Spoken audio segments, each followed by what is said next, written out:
Education to all YouTube channel में आप सभी का स्वागत है।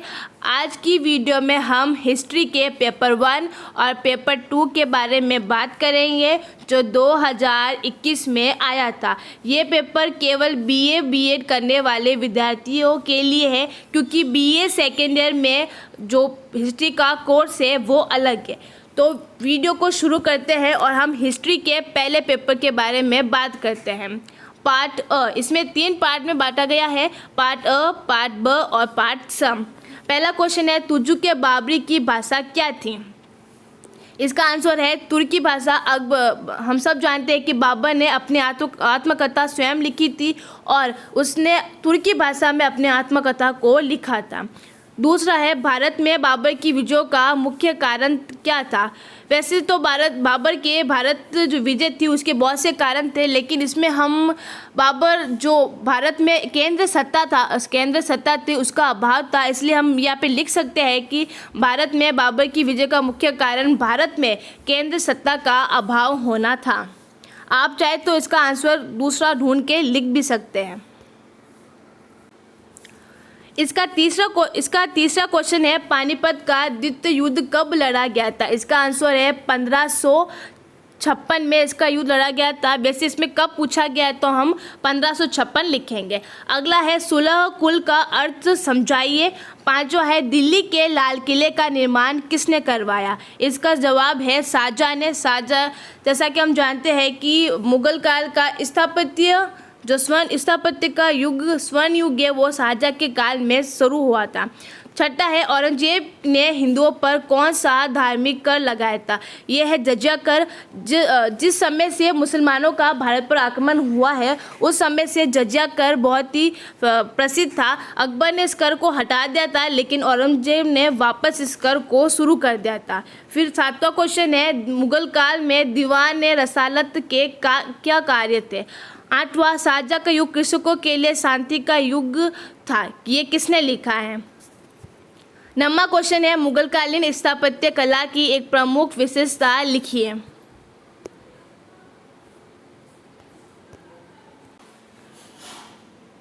इसका 10वां सवाल है, मुगल काल में वस्त्र उद्योग के एक व्यापारिक केंद्र का नाम लिखिए।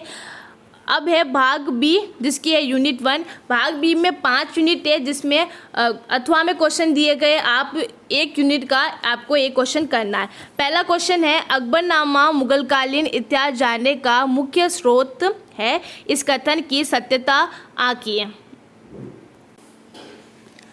इसके अथवा में क्वेश्चन है, शेरशाह के सैनिक सुधारों पर प्रकाश डालिए। शेरशाह द्वारा जो सैनिक सुधार किए गए थे उस पर प्रकाश डालना है। यूनिट 2 दूसरा क्वेश्चन है, पानीपत के द्वितीय युद्ध के कारणों का वर्णन कीजिए। अथवा में है, नूरजहाँ जुनता से क्या अभिप्राय है? यहाँ पे जुनता भी हो सकता है और त की जगह ट भी हो सकता है, इसमें आप कंफ्यूज नहीं हो। फिर है तीसरा क्वेश्चन, औरंगजेब के बीजापुर के साथ संबंधों का उल्लेख कीजिए। ये दक्षिण का जो राज्य बीजापुर था उसके साथ औरंगजेब यानी मुगल साम्राज्य के कैसे संबंध थे उसके बारे में बताना है। और फिर है अथवा में है, पुरंदर की संधि से आप क्या समझते हैं? जैसा कि हम जानते हैं कि राणा शिवाजी, महाराजा शिवाजी और जयसिंह के बीच में पुरंदर की संधि हुई थी। ये कब हुई थी, किसके बीच हुई थी, इस संधि के क्या परिणाम निकले, संधि में क्या क्या शर्तें थी उसके बारे में बताना है। अब अगला है, मुगलों की मनसबदारी व्यवस्था क्या थी? मनसबदारी व्यवस्था हम जानते हैं कि इसके अंतर्गत जो सूबेदार होते हैं, जो सैनिक होते हैं, उनको एक नियत सेना रखनी पड़ती है, घोड़े हाथी रखने पड़ते हैं। और मनसबदारी प्रथा को अकबर द्वारा शुरू किया गया था, ये लिखना है। फिर इसके बारे में इसकी विशेषताएं बतानी है। अथवा में है, मुगलकालीन व्यापार वाणिज्य पर प्रकाश डालिए। यूनिट 5वीं, अकबरकालीन स्थापत्य कला पर संक्षिप्त टिप्पणी लिखी। अकबर ने अपने काल में कौन कौन से स्थापत्य बनाए हैं? जैसे बुलंद दरवाज़ा बनाया था, फतेहपुर सीकरी बनाया था, और गुजरात की विजय में जो बुलंद दरवाज़ा बनाया था, जोधाबाई का महल, अकबर ने जो मकबरा बनाए थे उसके बारे में बताना है। इसका अथवा में क्वेश्चन है, मुगल काल में आर्थिक स्थिति का वर्णन कीजिए। यानी मुगल साम्राज्य के समय उस समय लोगों की आर्थिक स्थिति कितनी अच्छी थी, उस समय लोग क्या क्या काम करते थे उसके बारे में बताना है। फिर है पार्ट सी, जिसमें 5 क्वेश्चन है। ये हर क्वेश्चन 10 नंबर का है। इस सब क्वेश्चन में आप नंबर देख सकते हैं। फिर है मुगल कालीन इतिहास के अध्ययन संबंधी साहित्यिक स्रोतों का विवेचन कीजिए, यानी मुगल काल में जो जो साहित्य लिखे गए थे उनके बारे में बताना, जैसे बाबरनामा, अकबरनामा, जहांगीर ने जो अपनी आत्मकथा लिखी थी, शाहजहां ने लिखी थी उसके बारे में बताना। फिर है दूसरा, अकबर की धार्मिक नीति पर प्रकाश डाले। जैसे कि हम जानते हैं अकबर ने दीन इलाही धर्म का प्रवर्तन किया था, सुलह कुल की नीति अपनाई थी, जजिया कर को हटाया था, हिंदू मुसलमान राम सीता के, राधा कृष्ण के सिक्के चलाए थे, तो उसके बारे में बताना है।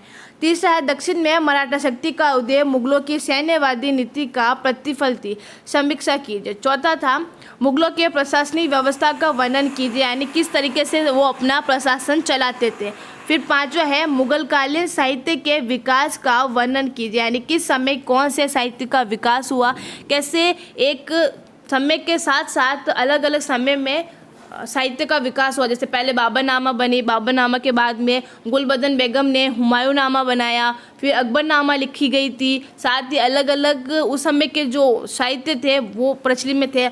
जहांगीर ने अपनी आत्मकथा लिखवाई, शाहजहां ने अपनी आत्मकथा लिखाई, पातशाहनामा जिसका नाम था, तो उसके बारे में आपको बताना है। तो ये था हिस्ट्री का पेपर 1, जिसमें मुग़ल साम्राज्य के बारे में है। मुग़ल साम्राज्य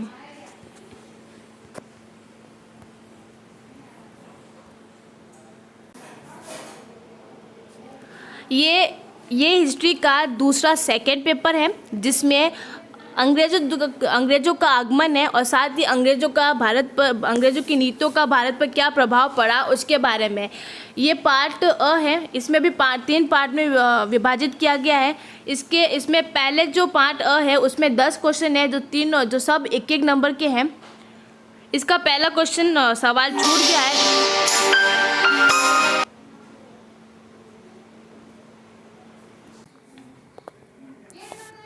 इसमें 10 क्वेश्चन आते हैं, जिसमें से मेरे पास 9 है, क्योंकि उसमें पीछे एक छूट गया है। इसका पहला क्वेश्चन है, मराठा साम्राज्य के प्रधानमंत्री को क्या कहा जाता था। इसका जवाब है पेशवा। जैसा कि हम जानते हैं कि बाजीराव द्वितीय, ये सब पेशवा शक्तिशाली पेशवा थे शिवाजी के बाद में। फिर प्लासी का युद्ध कब हुआ, तो इसका जवाब है 1757। सूरत की संधि क्या थी, रघुनाथ राव ने अंग्रेज़ों से संधि की थी अपने आप को पेशवा बनाने के लिए। उन्होंने अंग्रेज़ों से संधि की थी। फिर एक गोद निषेध प्रथा क्या थी, जैसे कि इसके नाम से स्पष्ट है, गोद निषेध यानी व्यक्ति को, किसी राजा महाराजा को अपना उत्तराधिकार अपने खून का ही होना चाहिए, यानी उनको गोद लेने का अधिकार नहीं था। फिर है छठा, स्थायी बंदोबस्त व्यवस्था किसने लागू किया। 7वां है महलवाड़ी व्यवस्था। ये दोनों भू राजस्व व्यवस्था थी जो अंग्रेज़ों ने ज़्यादा से ज़्यादा भारत से लाभ कमाने के लिए, अपने आप कंपनी का मुनाफा करने के लिए समय समय पर भू राजस्व व्यवस्था लागू की थी। अगला है सत्यार्थ प्रकाश के लेखक कौन थे। इसका जवाब है स्वामी दयानंद सरस्वती। फिर है रेगुलेटिंग एक्ट भारत में कब लागू किया गया। 1773 में अंग्रेज़ों द्वारा एक्ट लाया गया था। फिर 58-57 की क्रांति की शुरुआत कब और कहाँ हुई।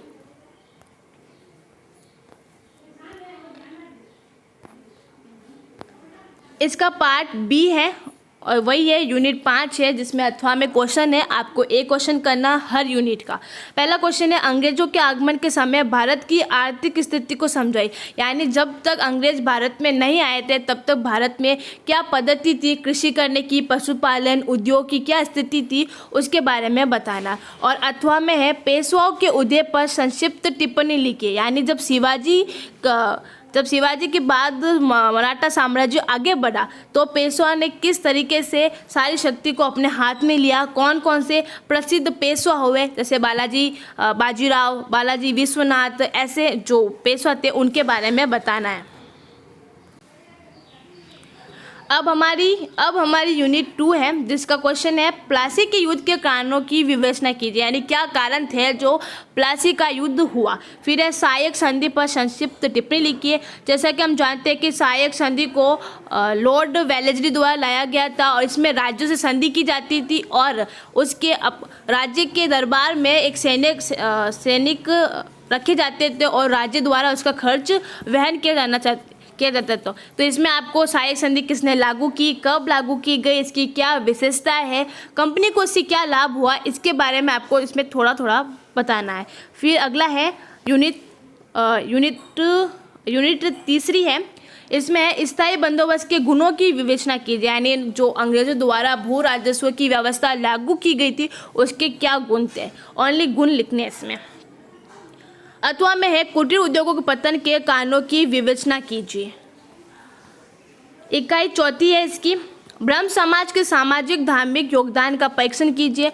हम सब जानते हैं कि राजा राम मोहन राय ने ब्रह्म समाज की स्थापना की थी और इस समाज ने सामाजिक और धार्मिक क्षेत्र में बहुत ही बड़ा योगदान किया था। सती प्रथा, बाल विवाह जैसी जो कुप्रथा थी उनको बंद करवाने में राजा राम मोहन राय का बहुत बड़ा योगदान था। फिर है सामंतवाद के विरुद्ध कृषक प्रतिरोध की विवेचना कीजिए, यानी जो जागीरदार व्यवस्था थी, जो सामंतवादी व्यवस्था थी, उसके विरुद्ध चंपारण, खेड़ा सत्याग्रह और साथ ही साथ बिजोलिया आंदोलन, कुक्का विद्रोह, जितने भी बड़े बड़े आंदोलन हुए उसके बारे में आपको थोड़ा सा बताना होगा। फिर यूनिट पाँचवीं है जिसमें क्वेश्चन है रेगुलेटिंग एक्ट पर संक्षिप्त टिप्पणी लिखी। जो 1773 में एक्ट आया था उसके बारे में लिखना है, उससे कब लाया गया था, उसकी क्या विशेषता है, इसका भारत पर क्या प्रभाव पड़ा है, उसके बारे में बताना है। इसके अथवा में है चार्टर एक्ट 1813 पर टिप्पणी लिखिए। अब है पार्ट सी, इसका हर क्वेश्चन 10 नंबर का है। पहला है अंग्रेजों के आगमन से पूर्व भारत की राजनीतिक दशा क्या थी। पहले पार्ट बी में पूछा आर्थिक दशा और अब पूछा है राजनीतिक दशा। फिर है लॉर्ड डलहौजी की गोद निषेध नीति पर प्रकाश डालिए। इसे हम व्यक्तिगत नीति भी कहा जाता है। इसमें उत्तराधिकार के लिए जो राजा का खुद का खून है उसके अलावा आप किसी भी जो बच्चे को गोद नहीं ले सकते, आपका वंशज ही आपका आगे का राजा बनता है।